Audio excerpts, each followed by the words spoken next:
Geocaching World is a proud member of the Tech Podcast Network. If it's tech, it's here.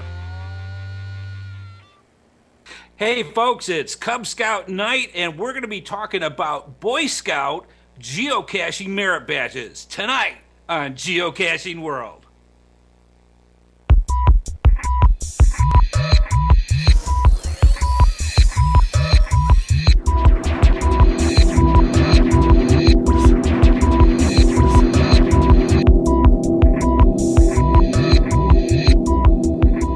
Hey everyone, this is Geocaching World, and we are broadcasting live tonight. And if you're watching this recorded, you missed out because we have got a Cub Scout group here from Edwardsburg, Michigan. What was the number again? Hardhat, you know it. It is Troop 539 from Edwardsburg, Michigan. Can you hear me, guys? I can absolutely hear them in the other room.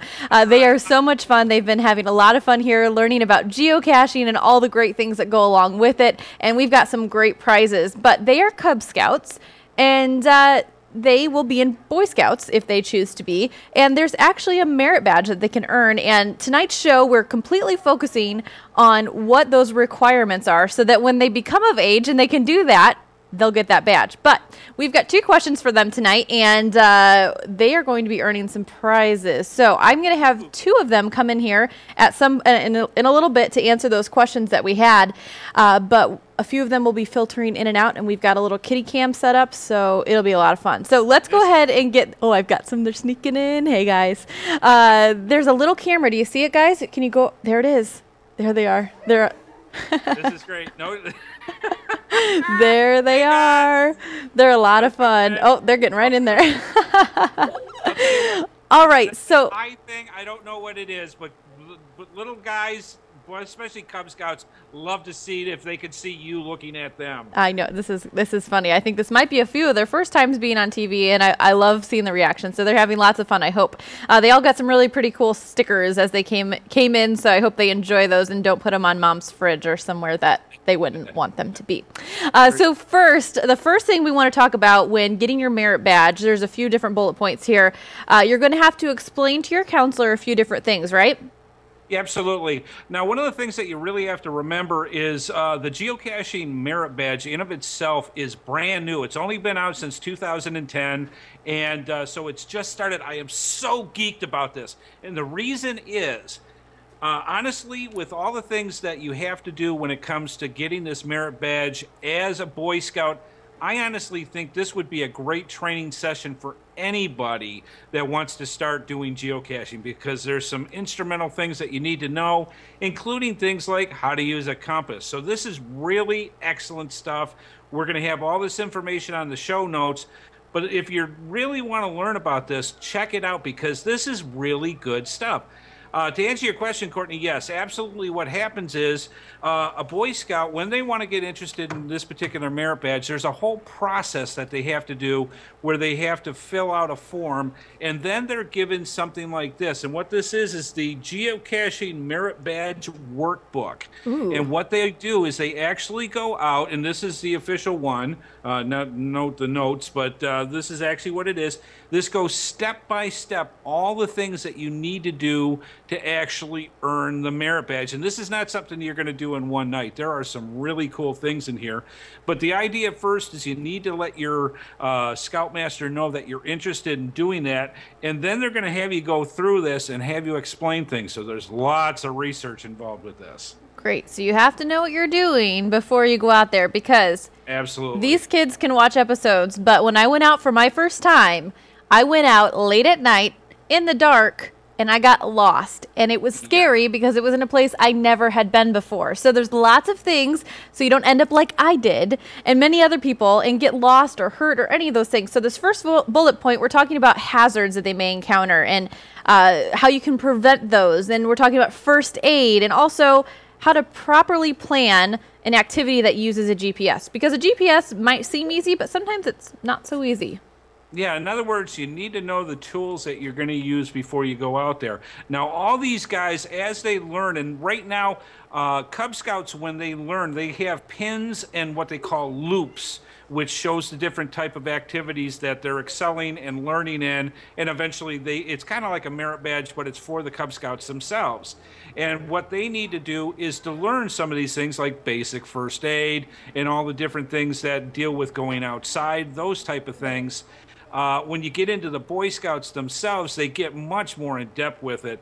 Things that you really get into here are common sense, but they make good sense. For example, what they tell you to do is you plan ahead the environment that you're going to go into. How many times have we talked about this in geocaching world?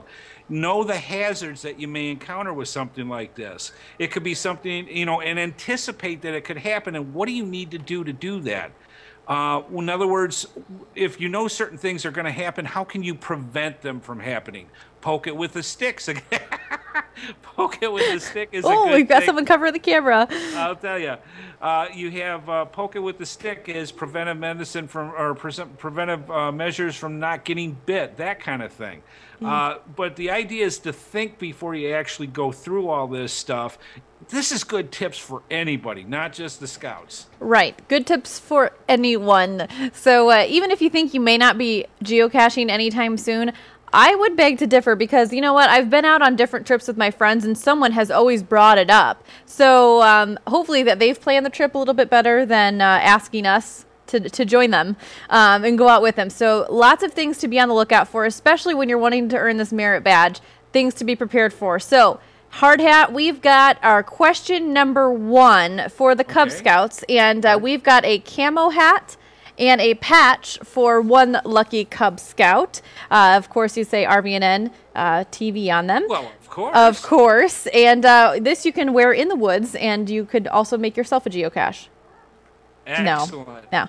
All right. Now this one, you might want to have one parent come in with them because they may need a little help on this. All righty. You know what? We already pre-screened them, and they knew it. They knew the answers. So for those of you that are watching in the chat room, if you have children that you're watching with, we're going to ask these questions. If you get them right, feel free to send us or if you are the winner, send us your address. We'll send you a sticker in the mail for your kiddo. So we're letting everyone be involved, whether they're here in the studio or remotely somewhere else. So first question is, what are the things in space that make GPS units work down here on Earth?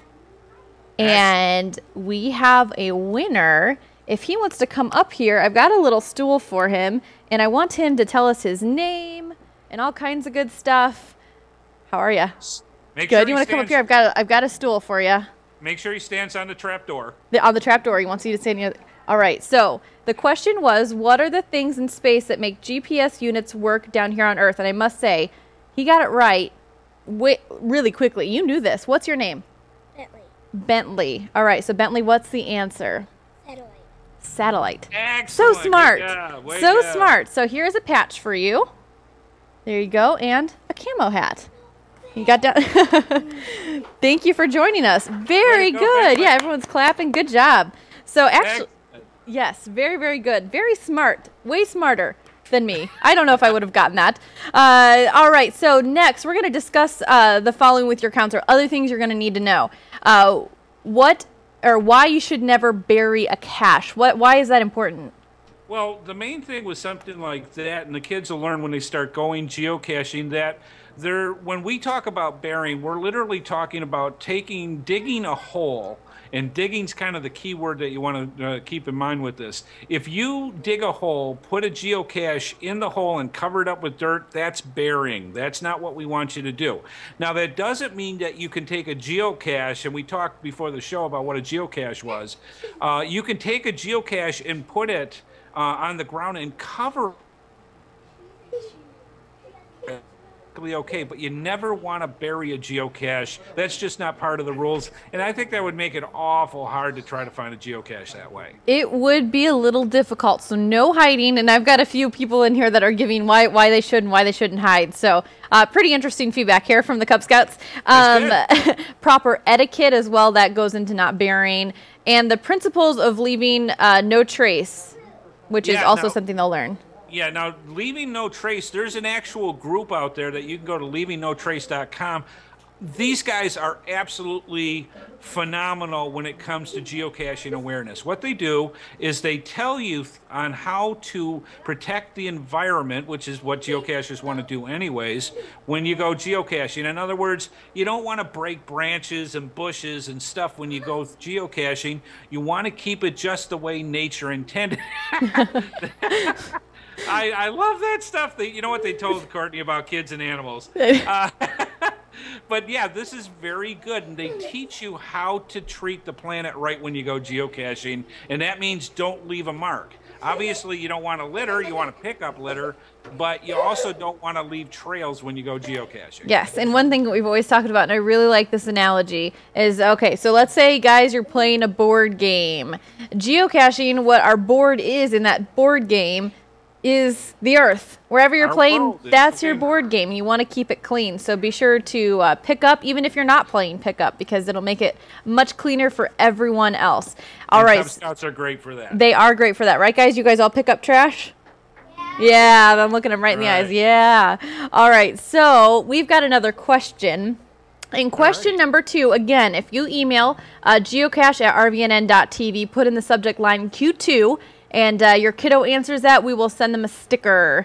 So question number 2 is, what are the containers you find called when you go geocaching? And you know what? We gave them a really brief summary of what geocaching was. And like I said, we kind of pre-qualified these guys. And they got it right. I mean, really hadn't talked to them that much. And they're just such great listeners. And we have got our winner. He's going to come up and join me. I know he is so eager. All right, come on up here. We've got a stool for you. You're kind of tall. All right, so what's your name? Logan. Logan. All right, Logan, here was the question. You want me to say it again? Okay, so the question again is, what are the containers you find when you go geocaching? What are they called? Geocachers. Geocaches. Excellent. Good job. Everyone give them a round of applause. Yay. All righty, so we have got a patch for you, sir, and a hat. Does that fit you? Let's see if that fits you. Oh, not yet, but he'll grow into it. He'll grow in. Thank you. It does tight. Yep, it gets tighter. I think I need to tighten it up a little bit. All right. So number 3, explain. You have some terms to explain when you're geocaching, and you need to know these terms. This will be in your little quiz for your merit badge. Waypoint, log, cache, accuracy. Have you guys heard of any of these words? No, they're kind of no. They haven't heard them, so they'll learn. That's exactly it. And that's the whole point. And this is what I mean. I think this is so great for other people that are just starting out geocaching to go through the same thing. Because I guarantee if you go through everything that's in this, merit badge workbook, and you can get this, we'll leave it in the show notes on how you can actually get this right off the Boy Scout website. If you go through this, you're going to know geocaching by the time you're done. You will learn terms like waypoints, which is basically going from each one area to the next to finally get a geocoin. Of course, a geocaching log is one of the logs and one of the requirements for a traditional geocache, which means you have to write your name down when you go geocaching in the log to say that you were actually there. I love the kids. They never know when they're on or not on. They're cracking me up in here. Can you guys give the camera your best smile? Give us your best smile. Oh. No, Vicky, that's always good. There we go. Your best. I wouldn't have it any other way. All right, so you're going to need to learn your geocaching vocabulary. Number 4, you're going to explain how the GPS, the Global Positioning System, works. So this is a little difficult. They really have to know their stuff to be able to get this merit badge. I like it. I need to go through this course.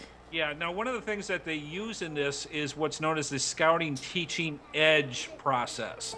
And what that basically is, when Boy Scouts, and I'm sure with the Cub Scouts too, when they go out learning anything, they learn by doing. They learn by touching and feeling and using and just getting totally engulfed in whatever subject that they want to learn about. That's the best way to learn, and that's what they use with this. That's what they call about the teaching edge. Learn by doing. I love this, and I wouldn't have it any other way. Matter of fact, I know there's a lot of geocaching courses out there that do just that. Yes, I think that is applicable to so many different things. If you're learning a different language, for me, the best part would just be to put me in wherever that language is spoken, and that's how I'll learn best. Same thing with geocaching. Oh, yeah. Just put me out in the elements with someone who knows their stuff. Maybe you. Absolutely. Can I touch your head there? All right. So it is part of the show where we're going to pay a little tribute to one of our sponsors. But for those of you Cub Scouts out there in the other room, I can't see them right now, but how many, by raise of hand, have a pet? Ooh. I'm assuming they're raising their hands. I can't see them. All right. So geocaching, a lot of people take their pets with them because if you have a dog or maybe even a cat that you take on a leash, I don't know, or any other kind of animal, you might want them to participate in this activity with you, which is great. So we have got a great product called Pet Hub, which we're going to run a little commercial here so your pets don't get lost in the woods. Hey, Gabe, want to go for a walk? Gabe?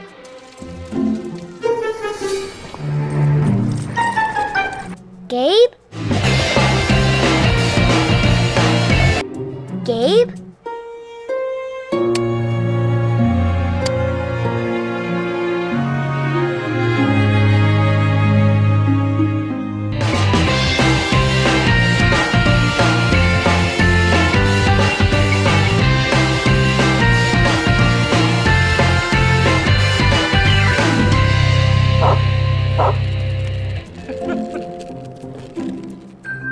Hey, buddy, you lost? Hold on. If your pet is the adventuresome type, be sure he's connected to Pet Hub.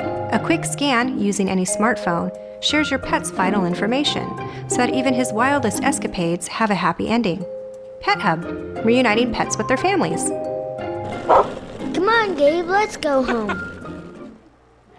So I think they enjoyed that commercial. That is one well-traveled pooch there. That is. Talking about pet tricks, that is a good one right there. So Gabe, or I know a couple people in the chat or in the Cub Scouts, they have a dog named Roscoe. I know that dog, and if that would be sad if they ran away. So this is the best way to keep track of your pets. Of course, this is Pet Hub. QR codes for your pet. You can receive 20% off by going to pethub.com. Put in the code RVNN20. All right. Some other things you're going to need to do to earn this Boy Scout Geocaching Merit Badge. You're going to have to show your leader that you know how to use a map and a compass. Yeah, this is so... people go, but wait a minute, we've got these wonderful electronic GPS units, and they show us right there where we're at on the planet anytime. What happens when the batteries go bad? What happens if something happens to your GPS unit and you're out hiking and you're not sure how to get back? I think this is absolutely, if you do anything more than drive to a park and grab, you need to know how to use an actual compass and a map. Mm-hmm. It's basic things. This is something the Boy Scouts have been learning since probably the time that they started back in 1910 or so for the Boy Scouts of America. They really, this is something I learned when I was a Boy Scout, how to use an actual compass. When I go geocaching and I'm going any more than a half hour out of my way in a park, because you can get lost in a park. Yeah, you can. But when you're out in the wilds and that, it is so important. How many guys in the Cub Scouts already have a compass? Can I see? I can see out there. How many have a compass? Do you guys have compasses? You guys raise your hand if you have a compass? No. Okay, maybe not yet. Okay, it's too they might soon. be getting into it pretty quick. But once they do, I'll tell you what. I remember my Scoutmaster way back when taking about 10 of us. He showed us how to use a compass. He gave us a map, made sure we understood how it is. He literally put us in a woods and said, I'm going to meet you in 2 hours at this point. Go. Oh, my. We had to know what we were doing. And this was not, we had waypoints that we had to go from point to point to get to it. Knowing how to use a compass and a map is essential because sometimes those GPS units fail on us. I think that what your leader taught you was edge when he threw you out in the woods. Definitely that's learn edge. As you go. That's edge. So you're going to need to know the similarities and differences between the GPS and standard map reading skills. And you're going to need to explain UTM. I don't know if anyone, it's really hard because they're not all in here. If they know what UTM is, if they do, I'd be extremely impressed because honestly, don't know if I would be able to do this off the top of my head. It's Universal Transverse Mercator. Okay, I'm going to put you on the spot, Courtney. What's a Mercator? No, don't do that to me. Don't do that to me. Here, this is what it is. You ready? It's a system and how it differs from the latitude-longitude system used for public geocaches. Do you know when you look at a globe, the Earth, and Yes. it has those lines that go from the North Pole to the South Yes. Pole all the way around, and they go around in degrees? Yes. Those are Mercury. Okay. Maybe I knew that. It's been a while since I've been in school and lots of other excuses that I'll throw out there, but save you all from that. All right. So the UTM, and now you won't forget it because I did. Be sure you know that. Describe the 4 steps to finding your first cache with your counselor. Very important. Basically with this, they're going to go through, and the other part that they have in there is then mark and edit a waypoint. So basically what they do is, one of the things that we taught way back when we started Geocaching World is find ground zero. Yep. And then they even take it a step further, and they actually find a couple of points before they get to ground zero.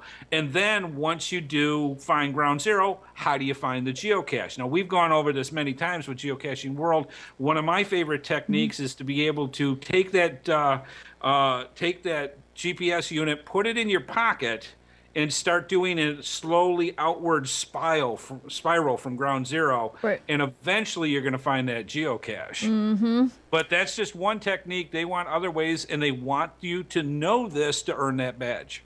Exactly. And we've talked about the geocache dance that happens when you get close to ground zero, which, of course, you'll have to go back to some more episodes to see Mr. HeadHardHat himself doing the geocache dance. I've done it many times. I'm not a good dancer. Definitely not a good geocache ground zero dancer either. All right, so the next one, with your parents' permission, you can go to geocaching.com, type in your zip code, locate public caches near or around you, and share the posted information about 3 of those caches with your counselor. This is one thing that you're going to need to do. So as you get older, you'll probably have a little bit more internet access at your house, as I think most of these guys are guys in first grade. First grade? Yeah. First grade, second grade, yeah. Yep. Yep, they're raising their hands. First grade, and it's probably not good to get on the internet quite yet, but in a few years, you'll probably have a little bit of permission to do so with your parents, and you can check out geocaching.com and do that. So That's one of those you'll need to learn to do. To fulfill this requirement, what are they going to need to do first and foremost? Well, with a lot of this stuff, they're going to have to go and set up an account. And that's, it's free. It doesn't cost you anything. It's basically giving you an open book to look for a geocache anywhere that you want. Now, there are other websites that are out there that you can do geocaching. Geocaching.com just happens to be one of the listings that in the workbook here that they actually do, because it's one of the largest, but not the only one, and that's important to know. Absolutely. So we talked with them about their geocaching name, if they had nicknames. And when you go to geocaching.com, that's one of the first things that you're going to do is find out your secret name. Mine isn't so secret because I wasn't realizing that it's, if any of you out there are following me on geocaching.com, you know it's not very unique. So make sure you find a unique, fun name. A lot of those guys, do you guys have any names? Did anyone think of any names in here? You did? Do you want to come on and tell me what your name is? No? He's scared now. He's camera shy. Okay, so I won't make him come on, but I know that they've been thinking about it, and we shared with them what yours is. So that's one thing you'll need to do when you get permission from your parents to go to geocaching.com. All right, so now we've got a question for the chat room. Okay, I don't think I explained to the guys, the little guys here, that we have a chat room with people all over the world that join us for the show. And here I am looking at my computer, and I've got a chat room going, and we've got quite a good one. And they're in there talking about geocaching, talking about the show, and they're there to answer questions and get prizes as well. So tonight's prize is we're giving away another iPole from fastcap.com. We showed this a couple weeks ago. Pretty neat. Great for geocaching and recording what you're doing as you go. So what's the first question? Okay, this is the only question I've got. Yeah, the only question. And if you email geocache@rvnn.tv, put Q3. Q3 in the subject line. Go ahead, sorry. Okay, question is for all the people in the chat room. Here we go. All the people. Now, we had talked about this previously before the show actually started, so I actually said this. So if not, you're going to have to Google it. What year did the Boy Scout Geocaching Merit Badge officially start? What year did the Boy Scout Geocaching Merit Badge officially start? Send those emails in. We'll see who wins the prize. Winna. Who is listening? All right, so I'm going to ask Shane. He's in here as the leader. If anyone has their geocaching name that they thought of and they want to tell it to you and come on air and share it with me. Yeah, because like mine's HeadHardHat. I've got some. You want? Okay, tell Shane your name and see if it's okay to come up here. I'm going to have Shane screen them before they come up here and tell me they're really excited about this. So I told them maybe some superpower name or, if they were a hero or something really fun. You could do anything you want. Don't use the first letter and in your last name. What was that? I can do 2. How's 2?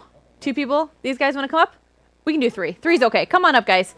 All right, so you're going to have to tell me your real name and then come on up here on the stool, one at a time on the stool. All right, so what is your name? You want to come up on one more? I think you're almost tall enough. What's your name? Your real name?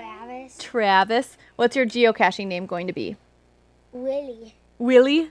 Oh, cool. Willie. He likes it. You can't hear him, but he likes it. All right, who is next? You need help getting down here? So Travis will be Willie. All right, what's your name? Zachary. Come on up, Zachary. All right, tell us what your geocaching name's going to be. Smiley and Willie. That's a real name in geocaching. You look for smileys. Oh, you look for smileys, he's telling me. It looks like I'm not listening to you, but he's talking to my ear. So Smiley, you look for smileys when you're geocaching. You'll find out more. All right, so there's Smiley. You need help? You got it? All right, and come on up here, sir. Do you have your glowy thing in? No. Oh, I thought you would bring that on. Okay, what's your name? Let me do. Sure, yeah. Okay, come up on one more step. Okay, he's got something kind of cool he's been showing. I just want him to show it off. What's he got? Oh, is that the retainer? Yeah. Oh, neat. Awesome. That is too He's been showing that, so I just needed to give him a little. All right, so what's your name? Ronan? Okay, so what's your geocaching name going to be? Roro. Roro, that's awesome. Very good. All right, you need help down? You got it? Way to go, guys. All right, there's Roro. Look for him. He'll be geocaching. These guys are going to be all over the place here. When I'm old and gray, these guys are going to be the ones that are getting 300 geocaches a day. Yeah. So we got Willie, Smiley, and Roro. Watch out. All right, so we've got 2 more bullet points to go over. So the first one, you need to do one of the following. Can you explain what one of the 3 is? Yeah, they've actually got several different things that they're going to be required as scouts to do. That's part of the geocaching, basically the entire environment, everything that deals with geocaching. One of the things that they have is Cache to Eagle series. Thank you. And what that is, if you're shooting for Eagle Scout, there's a whole series of geocaches that are geared a little more difficult, that are made for Eagle Scouts to go geocaching, and it's called Cache to the Eagle series.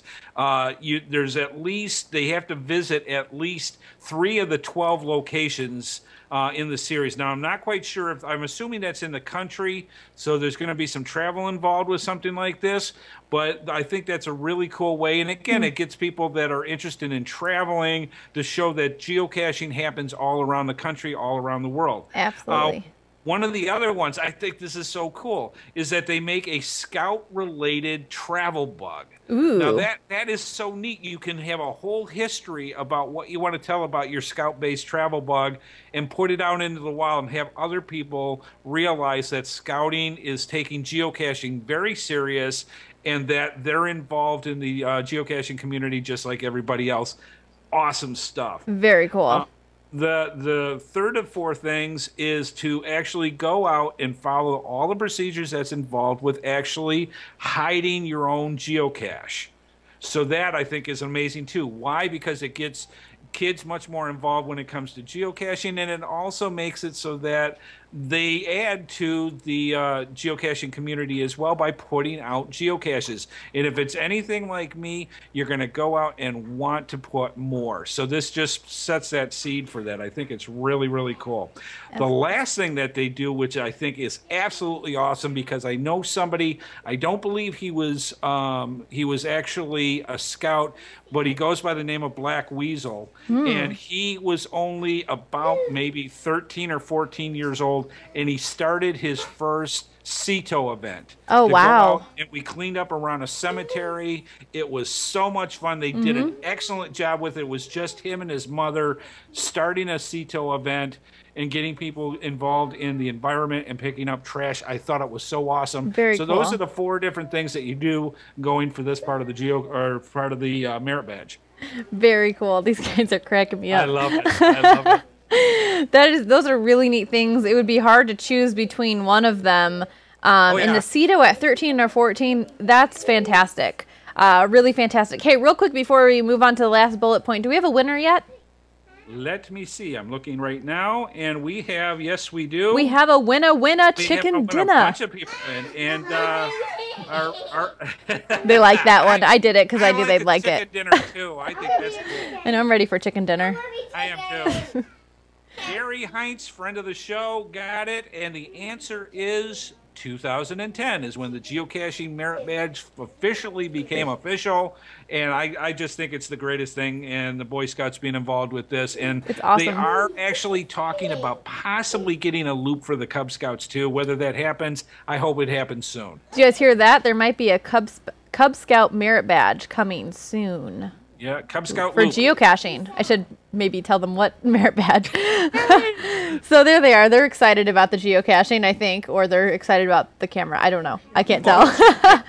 So that's really exciting. And Gary, if you send your mailing address to geocache@rvn.tv, we will send you your iPoll, and we expect some video or pictures from that. And let me know as well if you have the iPhone, if you're an iPhone user, if you have the 4S or the 3G. I will get you the right connection for that. All right, so last but not least, you need to plan a geo hunt for a youth group. How fun is this? I want to earn this merit badge because this is fun. This is really cool. I think this is awesome. So what's the best thing to do? Now, obviously, the CETO is doing an event which takes a little bit of preparation for getting people to come out and pick up trash. Now what they're saying is to plan a geo hunt for like either a youth group or another one of your Cub Scout troops or Boy Scout troops nearby. Basically, you set up and literally make a series of geocaches for other people that you want involved to go geocaching. I think this is awesome. It really gets them involved when it comes to do geocaching, and what they really want you to do when you do this. I love it. I love the RVN sticker. I think that's part of we might have planted. Uniform. We might have planted some advertising on these little ones. That is awesome. But what's really cool about when they want you to do this this geo hunt is they want you to teach the other people what you learned about geocaching so they can learn about geocaching. I think this is absolutely cool. awesome. And you can see all the stuff that's involved with this merit badge, why this really would be good for anybody that's starting to get out into geocaching to learn this stuff too. We'll have it all in our show notes for tonight's episode. And man, this has been a lot of fun. Okay, so I can only see like a handful of them in here. The other half are in the other room. By a show of hands, who is excited to earn their Boy Scout Geocache merit badge? Who's ready to geocache? I think they're a little distracted right now. There they are. Okay, they're excited. Okay, so we hope that if you guys go out and geocache that you'll get in touch with us and show us pictures. So please send us pictures and we'll put them up on the show. It'll be lots of fun. We can't wait to hear about your first geocache and all the fun names that they come up with. So Willie, Smiley, Roro, and all those great ones that I'm sure the rest of them have. Willie! He's saying, my name's Willie, Roro. All right, so this has been so much fun. Thank you to our local Cub Scout group that came in tonight. Thank you to the man right here, HeadHardHat, for joining us and putting all this work together. And like I said, if you have any questions or if you want to start reading up on how to get this merit badge, you can go to the show notes on tonight's show. Oh, we have a question. We have a question. Sure. What's the question? Do you want to? This is HeadHardHat. Remember? That's HeadHardHat. There you go. Alrighty, so we're going to wrap up tonight's show. Thank you, everyone, for joining us in the live chat room. Congratulations to Gary on winning the iPoll from FastCap, and we'll be here next week, same time, same place. We'll see you next time, I guess, right? Absolutely, and thanks to Troop 539 from Edwardsburg, Michigan. Edwardsburg, Michigan. See you all next week.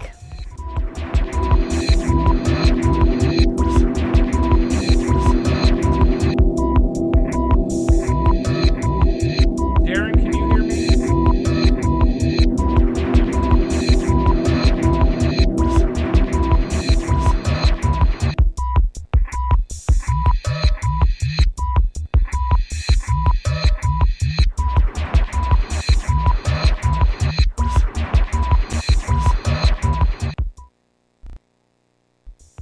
Got a question or a comment about geocaching? Send it to geocache@rvnn.tv or leave us a voicemail at 877-578-RVNN, extension 714. Tell us about a cache you especially enjoyed finding, and we may feature it in an upcoming episode. Follow RV Newsnet on Facebook and Twitter, and you can receive text messages to alert you when we're streaming live by texting RVNN to 72727. That way, you can join us live in the chat room, ask questions, and become part of the RV Newsnet family. Remember, any photos or other material submitted to us become the property of RV Newsnet and cannot be returned.